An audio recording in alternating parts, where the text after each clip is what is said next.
So day one stumps here at Galle and India have posted 288 for 2 with KL Rahul also still there to bat, and there's a major injury update on KL Rahul. I'm pretty sure cricket fans, Indian cricket fans must be worried about KL Rahul as to how he limped back to the dressing room after feeling pain in his entire body. And Sitanshu Kotak, India's batting coach, came at the post-day press conference, and genuinely a question was asked around KL Rahul. There was a bit of curiosity and intrigue around what exactly happened to KL Rahul, because at one point when he was climbing up the stairs to the dressing room, he required assistance from the support staff, from the physio as well. So what is the update on KL Rahul? When Sitanshu Kotak was asked about KL Rahul, he talked about the heat, he talked about the humidity, he talked about dehydration, but at the same time he said KL Rahul was feeling cramps at all parts of his body, and that is why it was almost impossible for him to climb up the stairs without any assistance. And that can happen to any player when he's batting or when he's out there on the field in such grueling heat. So KL Rahul, Sitanshu Kotak confirmed that KL Rahul is absolutely fine and he will be available to bat tomorrow.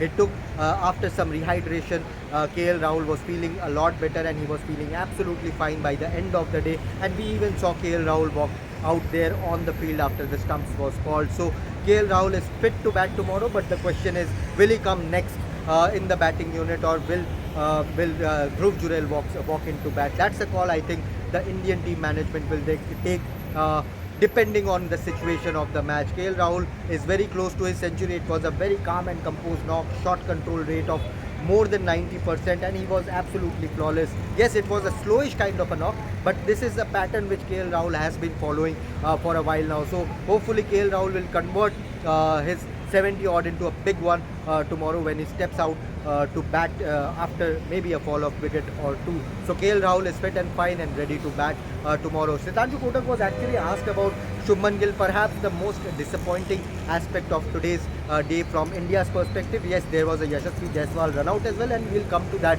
a bit later.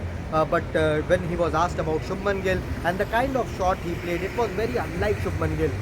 He was playing some glorious shots, a cover drive which was almost picture perfect. But at the same time, Prabhat Jayasuriya, he tossed that one delivery up, and Shubman Gill fell into that trap. Sitanshu Kotak did confirm that Shubman was disappointed the way he got out today, and he perhaps was saying to all the coaches that had he gone straighter and not try to clear a fielder in the 30-yard circle, he would have cleared the boundary rope or perhaps get a six. He compared that shot to Devdutt Padikkal 6, which he hammered straight down the ground earlier on day one. And Shubman did accept the fact that he missed out on a big one in what has been a very good batting surface. Yes, there has been 3.5 degrees of turn as per the broadcasters and statistics, but again it's a slow kind of a pitch, it's a dry kind of a pitch, and if you look at how KL batted, how Devdutt Padikkal batted, even Yashasvi Jaiswal for that matter, or even the brief stays of Shubman Gill and Rishabh Pant so far, everyone has looked comfortable. It is not that these Sri Lankan bowlers are troubling the Indian batters a lot with their spin and guile. So Shubman Gill was disappointed, and that is something which was good on Sitanshu Kotak to open up about in front of the media, and he did say that Shubman accepted the fact that he missed out on a big century. Now coming to the Yashasvi Jaiswal run out, the day started, Yashasvi Jaiswal was looking flawless. He was playing in on an attacking note, and I'm pretty sure had Jaiswal stayed there for longer, he would have scored a big one as well. So Yashasvi Jaiswal,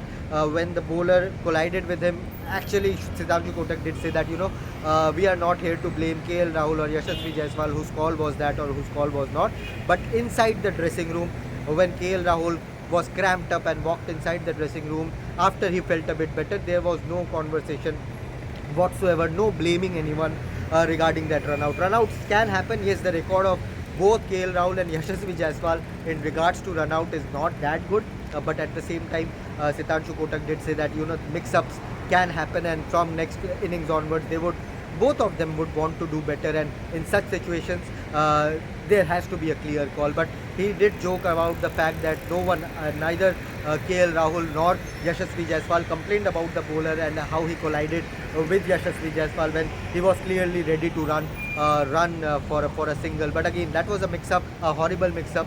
Yashasvi Jaiswal, I am certain he would have gotten a big one, the way he was playing in today's game. Another talking point has to be Devdutt Padikkal number 3 debate, and it has been I think a talking point for a while now. Who is going to be the stable number 3 for the Indian team? We have seen Karun Nair, we have seen Dhruv Jurel, we have seen Washington Sundar, we have seen Sai Sudarshan, we have seen Devdutt Padikkal. But who is Shubman Gill before that? But who is going to be the permanent number 3 in Test cricket, at least with a longer rope? Had Sai Sudarshan been fit, he would have been playing this match, he would have played this game. But Devdutt Padikkal took his opportunity with both the hands. He scored a fantastic century in the warm-up match, 140 odd.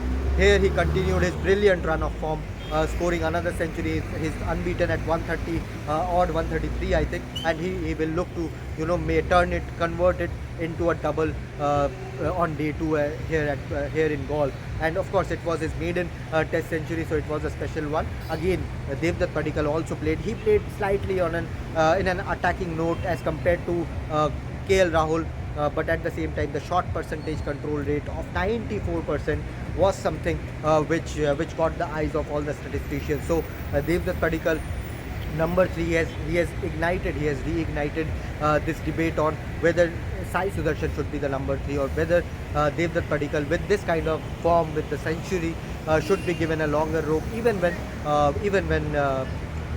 Sai Sudarshan passes his fitness test at the Centre of Excellence. Of course, he's not available for the second test, Sai Sudarshan, but Devdutt Padikkal, if he can go and make this entire series his own, then I'm pretty sure the Indian team management will have severe headaches as to whom to pick as the number 3 in the playing 11 come the New Zealand tour, which is going to be an important factor. And of course, Bangladesh versus Australia has made things even spicier in the World Test Championship scenario. So yeah, Rishabh Pant, Sai Sudarshan, the Rishabh Pant and Devdutt Padikkal out there on the trees. Sitanshu Kotak was asked about a possible draw perhaps in the last session of day 2, and he said we are not thinking about last session, second session. We just want to bat as long as possible, post big total as much as possible on the scoreboard, and from there the bowlers will take over. I feel, and this is my opinion, that if India goes on to score 500 or 500 plus, then I think they will head towards an innings victory here in Galle. India's 600th test match, so far it has been a memorable one. Devdutt Padikkal scoring his maiden test century. KL Rahul possibly will go on to score another test century tomorrow. Shubman Gill played a disappointing shot. Yashasvi Jaiswal got out in a disappointing fashion, but at the same time, India, the team, is in a very strong position. Day 2 will be back with our morning live, pre-match live. Let us know what you think about the day. Devdutt Padikkal's batting, Shubman Gill shot, Yashasvi Jaiswal's run out. Drop your comments down below and subscribe to the channel for coverage from all parts of the entire India versus Sri Lanka series and from all other sporting events in the world. Thank you so much.